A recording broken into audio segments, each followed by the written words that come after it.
Hello hi नमस्कार जय Jagannath happy पणा संक्रांति नव वर्षर शुभेच्छा अनेक अनेक शुभेच्छा समस्त को।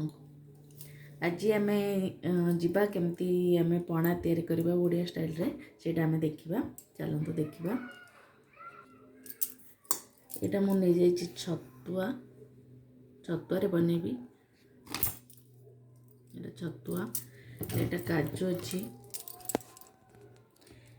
एटा काजू अच्छी एटा किसमिस अच्छी एटा हमर अच्छी अंगूर एटा कदली एटा ग्रेटेड कोकोनट एठी मिलुची तो एटा नै जाइछि।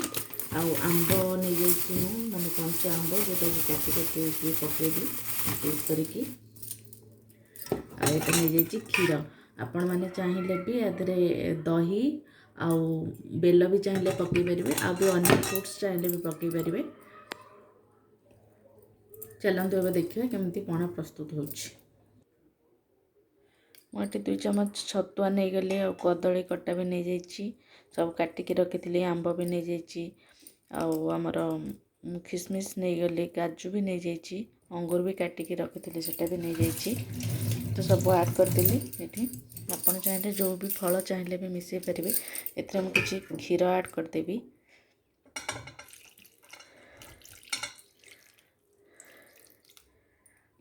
तापर किसी चीनी आपड़ चाहिए भी गुड़ भी ऐड करें। तापर आपको चकुट देवे।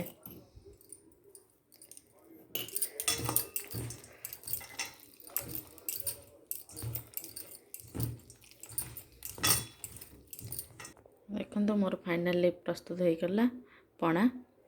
मुझे गोटे ग्लास को ढाली देवी। आपड़ चाहिए आ जहाँ भी फल ऐड करें आपको डेकोरेट भी करें जेहेतु मु कम फल खाए तो मु कम ही करी। आपड़ चाहिए विभिन्न फल पकईकि डेकोरेट करें पकई भी पारे तरबुज हो डालिंब किछि भी।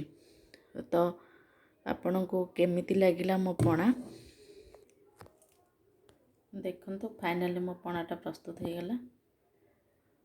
आपण माने केमिति पणा बनाउचंती लाइक करी कहिबे और कमेंट करी भी कहिबे आपको केमिति लागिला ए पराटा। जदि भल लागिबो वीडियोटी सब्सक्राइब करिवे। देखंतु हैप्पी पणा संक्रांति।